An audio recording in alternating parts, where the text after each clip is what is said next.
Let's turn back to the major indexes. Joining me now is Aadil Zaman, partner at Wall Street Alliance Group. Aadil, thank you so much for coming on the show. We see a lot of red across the screen, not just for today, but certainly for the week as well, following the worst day for the Dow this year on Thursday. What's behind this? So we feel that the tensions in Russia are really a cause for concern in the market right now, because if this causes oil prices to go above $100 a barrel, the Federal Reserve can go ahead and raise interest rates all they want. They're not going to be able to get a handle on the inflation. And so far, what's been happening, Kristen, is that we get inflation news and then we get good earnings news and the market stabilizes. But now that earnings are going to be behind us, and in the forefront is inflation, Ukraine, Fed tightening, we feel that the market is vulnerable for a further decline here. How much of a decline are we talking? I mean, we've already seen a pullback of nearly 20% on the NASDAQ this year, a correction territory, a drop of 10% for the S&P. Do you think we could get to recessionary levels, Aadil, where the major indexes pull back as much as 30% from their recent highs? Great question. So although the Fed put is gone, the corporate balance sheet put is still firmly is still firmly there.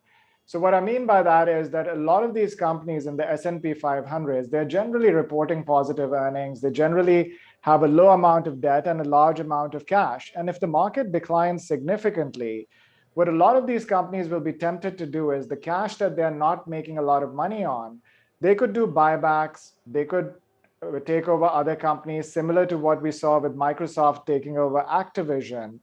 And this sort of puts a floor in the market, which creates a very interesting opportunity for investors to go dip buying in certain specific sectors in the market, which is what we are doing at Wall Street Alliance Group for our clients. What are the sectors, Aadil, that look attractive to you that you would be buying the dips on?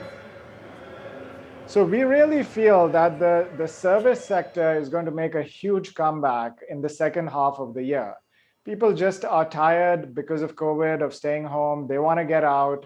We were at a Broadway show last week and it was completely packed. 7 in 10 Americans agree with the sentiment that it's time we accept COVID is here to stay and we just need to get on with our lives.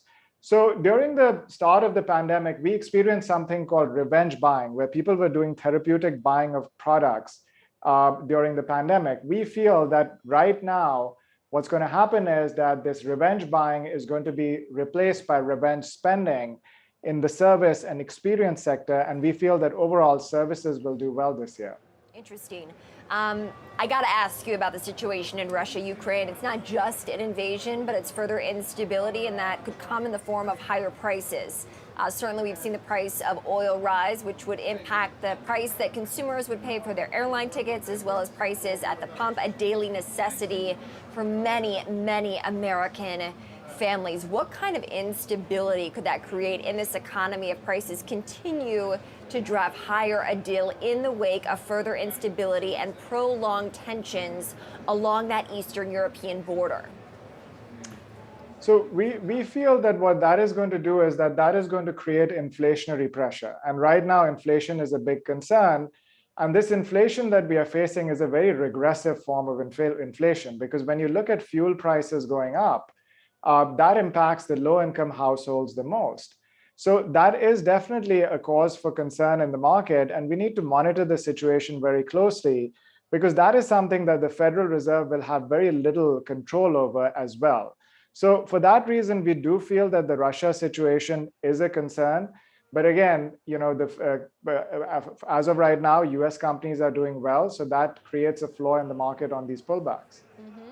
For the week, the S&P 500 falling 1.6%, the Dow down 1.9%, the NASDAQ dropping about 1.8%, so pretty consistent losses across the three major indexes. The president, Aadil, has said that he's going to put measures in place to try to keep oil prices down, even if they rise further in the wake of these tensions in Eastern Europe. Are energy stocks attractive to you? Do you think that if oil does go higher, some of these energy names could benefit? Energy stocks are attractive because they have now started focusing, because of the emphasis on them to be environmentally friendly. they are spending less on production and more on share buybacks and dividends for shareholders, which is good news for if you're an investor, but bad news if you're concerned about inflation, because it still limits production. I think in this environment, Kristen, stock selection becomes very important.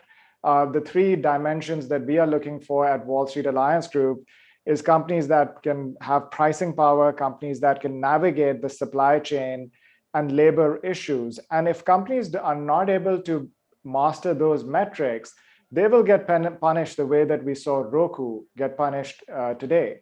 But on the other hand, if companies are able to do well on all these metrics, these will be viewed as safe havens, similar to a company like McDonald's, which could benefit from the reopening story and has consistently increased its dividends over the years. We keep hearing, Aadil, that people feel pretty confident that inflation will peak soon, that supply chain issues will moderate in the back half of the year, causing inflation to come down a little bit, though prices are still expected to rise. Is it as easy as that to look into a crystal ball and say by the second half of the year, these inflationary pressures will be gone? We feel that a lot of this inflation is sticky. Like, for example, the oil prices, they are sticky. But the inflation that is related to the supply chain issues, that inflation will start easing in the market.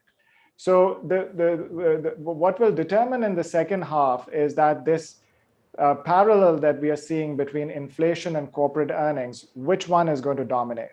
And we feel that some companies are going to suffer tremendously because of inflation, but then there are going to be other companies that are going to be winners. And so individual stock selection becomes very important. Even if you look at the NASDAQ, we've been calling for a correction in the NASDAQ, even on your channel, for a very long time. And now we are getting this correction. The difference in the NASDAQ right now is that there are some good quality companies that are trading at very cheap valuations. For example, Alphabet, Google, which is trading at about 25 times, less than 25 times earnings right now. So in the second half of the year, we do feel that corporate earnings will prevail, but individual stock selection is going to still be very important. All right, Aadil Zaman, partner at Wall Street Alliance Group. Aadil, we appreciate you taking the time on this Friday.